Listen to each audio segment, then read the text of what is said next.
Biocon में 1125 करोड़ का foreign investment Goldman सैच्स की तरफ से। और यहाँ पे आप लोग को दिखेगा एक भारी उछाल। ये सब चीज़ तो आप लोग सुनने के लिए नहीं आए हो ऑफ कोर्स, क्योंकि यहाँ पे हम लोग बात करने वाले हैं इसका प्रॉपर फंडामेंटल एनालिसिस कि यहाँ पे जो आगे का अपॉर्चुनिटी क्या बन रहा है और हम लोग को इसमें इन्वेस्टेड करना सही है कि नहीं, कि अगर है तो कितना सही है, कौन सा प्राइस रेंज में हम लोग को एंट्री करना चाहिए, शॉर्ट टर्म, मिड टर्म और लॉन्ग टर्म प्लान हम लोग का क्या होना चाहिए। तो पूरा वीडियो आखिर तक जरूर देखिएगा सो दैट आपको प्रॉपर इन्फॉर्मेशन बायोकॉन लिमिटेड के ऊपर सही से मिल सके। नमस्कार दोस्तों, मार्केट लाइट में आपका स्वागत है। मैं आपके साथ बात करने वाला हूं आज बायोकॉन लिमिटेड का फिनेंशियल रिजल्ट के बारे में।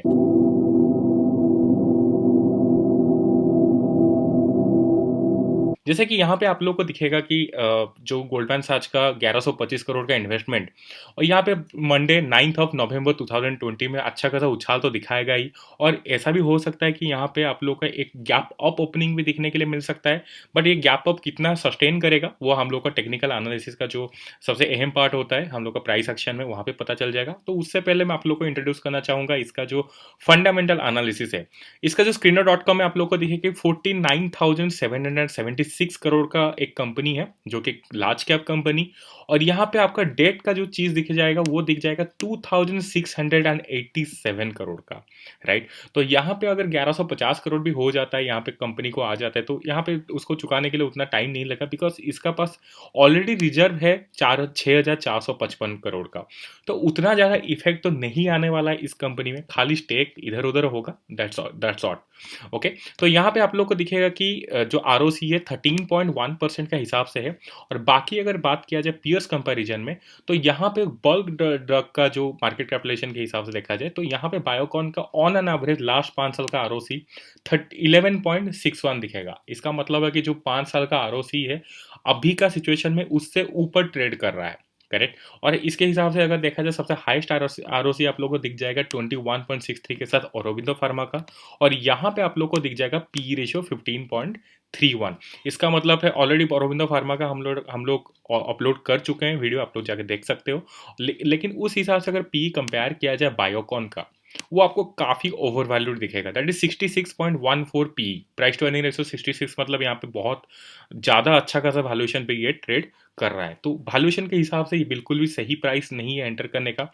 हालांकि अभी का न्यूज जो है यहाँ पे आप लोगों को पॉजिटिव दे सकता है, और काफी टाइम पे फार्मा सेक्टर कोविड-19 के कारण न्यूज में था, अभी थोड़ा सा बीच में ठंडा पड़ गया था, फिर अभी आने वाला है फ्रॉम द बायोकॉन। तो यहाँ पे आप लोग का जो प्रोमोटर होल्डिंग 61.3% दिख रहा है, यहाँ पे तो जरूर ये घटेगा।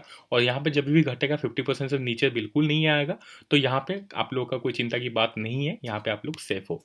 और यहाँ पे प्लेस परसेंटेज की बात किया जाए तो 0.00%, जो कि ये भी कोई हम लोग का डिस्कशन की पार्ट नहीं है। तो डिस्कशन की पार्ट क्या है, यहाँ पे जो आपको फ्री कैश फ्लो दिखेगा that is -1134 crore from last 3 years, जो कि एक बहुत नेगेटिव बात है। कंपनी के पास कैश फ्लो बिल्कुल भी नहीं है, फ्री कैश फ्लो बिल्कुल भी नहीं है। और लास्ट 5 साल के हिसाब से बात किया जाए तो -1349 करोड़ का, जो कि एक नेगेटिव बात है, पूरी बात है बिल्कुल भी, राइट। और प्रॉफिट लॉस के ऊपर बात किया जाए तो यहाँ पे आप लोगों को कंसिस्टेंटली ग्रोइंग प्रॉफिट दिखेगा जरूर, बट यहाँ पे जो 2013 के बाद आप लोग को कंसिस्टेंसी में रुकावट आता हुआ भी दिखेगा, राइट। और यहाँ पे 2018 में भी बहुत गिरावट आया हुआ था, 372 करोड़ में आ चुका था प्रॉफिट। एंड देन 2020 में भी काफ़ी खराब प्रदर्शन किया हुआ है, 905 करोड़ से सीधा 750 करोड़ के आसपास में आ चुका है। तो इस हिसाब से देखा जाए तो कंपनी का जो परफॉर्मेंस है प्रॉफिट कमाने का या फ्री कैश फ्लो वाइज, यहाँ पे कंसिस्टेंट बिल्कुल भी नहीं है, राइट। तो उस हिसाब से देखा जाए तो आप लोग को यहाँ पे एक लॉन्ग टर्म इन्वेस्टमेंट का सोचना थोड़ा सा मुश्किल हो सकती है। मैं टेक्निकल एनालिसिस में आप लोग के साथ भी बात करूंगा। तो यहाँ पे ऑलरेडी जैसे कि सिग्नल दिखाया दिया था, यहाँ पे क्रॉसओवर की 5813 का 1 डे चार्ट के हिसाब से, तो यहाँ पे आप लोग को एक क्रॉसओवर दिख ऑलरेडी तो हो ही जाएगा, उसके बाद अच्छा खासा उछाल भी दिखाएगा।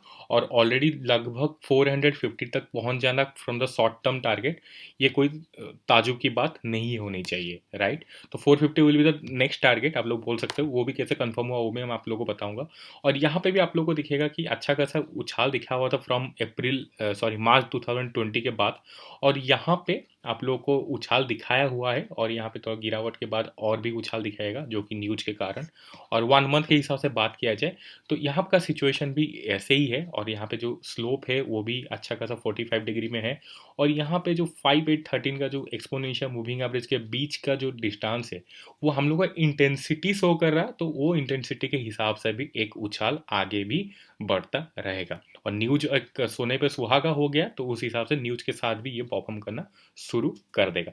तो कभी कभी क्या होता है कि न्यूज से पहले ही टेक्निकल एनालिसिस कुछ पता कर देना चाहिए, मतलब ये यहाँ पे कुछ इंडिकेशन दे देता है, तो उस हिसाब से अगर आप लोग देखोगे तो वहाँ पे भी यहाँ पे आप लोग को ये प्रूफ मिल जाएगा, राइट। और यहाँ पे मैं बात करूंगा जो कि मल्टीबैगर पैटर्न की, तो मल्टीबैगर पैटर्न के हिसाब से इसका जो रिवर्स ट्रायंगल बना था 2 बार, एक हो गया 2009 में और एक हो गया 2012 में।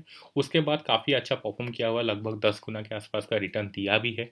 तो उसके बाद अभी का सिचुएशन में अगर देखा जाए तो 20 एक्सपोनेंशियल मूविंग एवरेज को उतना ज़्यादा फॉलो नहीं कर रहा है।